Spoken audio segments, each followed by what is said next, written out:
உங்கள் favourite TV ஷோக்களை இனி miss பண்ண தேவையில்லை. ZEE5 இல் முற்றிலும் இலவசமாக காணுங்கள். இங்கேயும் எப்பொழுதும். இங்க பார், இந்த சொத்தெல்லாம் யாரோட உழைப்பு? உன் ஒருத்தனோட உழைப்பு மட்டும் இல்ல, எல்லாரோட உழைப்பும் தான். நீ அருணும் கடைசி வரைக்கும் இதை எவ்வளவு வேணாலும் அனுபவிங்க. அதுல எந்த மாற்ற கருத்தும் இல்ல. சரிங்க அத்தை. அவர் தான் மீனாட்சி அக்காவுக்கு துரோகம் பண்ணிட்டு அவருக்கு பிடிச்ச பொண்ணை கல்யாணம் பண்ணிக்கிட்டாரு. அதனால அவருக்கு சொத்து எழுதி தரல, ஓகே. ஆனா ஏன் வீட்டுக்காரரு அருண், அவர் என்ன பண்ணாரு? அவருக்கே நீங்க சொத்து எழுதி தரல? அதுக்கு காரணமே நீதான். அருணுக்கு நிதானம் இல்ல, சுயமா சிந்திக்கிற திறமையும் இல்ல. அவன் உன்னோட பேச்ச கேட்டுட்டு இருக்கான்.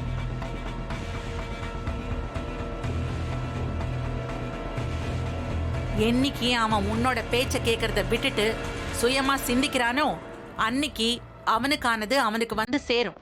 ஏன் மேல பழிக போட்டு சமாளிக்க பாக்குறீங்களா? நான் ஒண்ணு சமாளிக்கல, உண்மையதான் சொல்றேன். உன் பேச்ச கேட்டுட்டு யாருக்கும் தெரியாம அவன் ரெசார்ட் வாங்கினான்.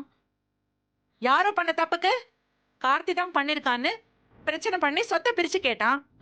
அதுக்கப்புறம் கார்த்தி பண்ணலன்னு தெரிஞ்சு மன்னிப்பு கேட்டான்.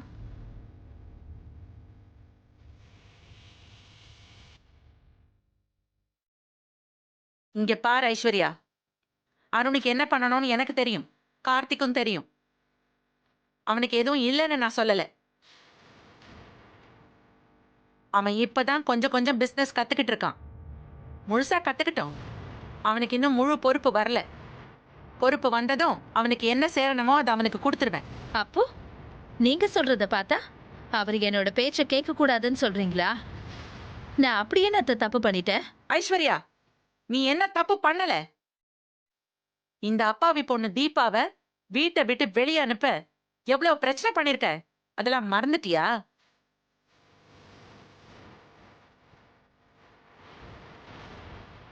அவ்வளவையே.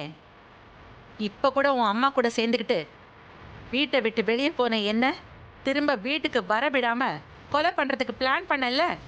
ஐயோ அத்தை, எனக்கும் அதுக்கும் எந்த சம்பந்தமும் இல்லை.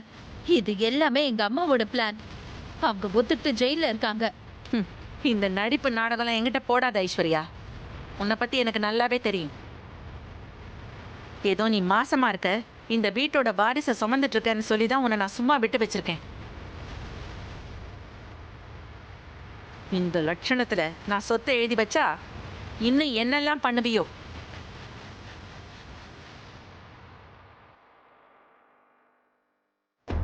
அம்மா, நான் உங்க முடிவில் தலையிடுறேன்னு தப்பா எடுத்துக்காதீங்க.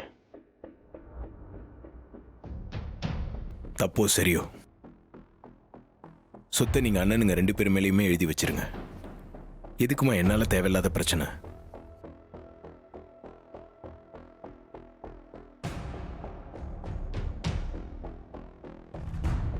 எனக்கு சொத்து மேலெல்லாம் எந்த ஆசையும் இல்லைம்மா. எனக்கு நீங்களும் அப்பாவும் எந்த பிரச்சனையும் இல்லாம நிம்மதியா இருந்தீங்கன்னா அதுவே போதும். இல்ல கார்த்தி, நீ இதுல எதுவும் பேசாத. நான் முடிவு பண்ணதுதான். ZEE5 ஆப்பை டவுன்லோட் செய்து அனைத்து எபிசோடுகளையும் இலவசமாக பாருங்க.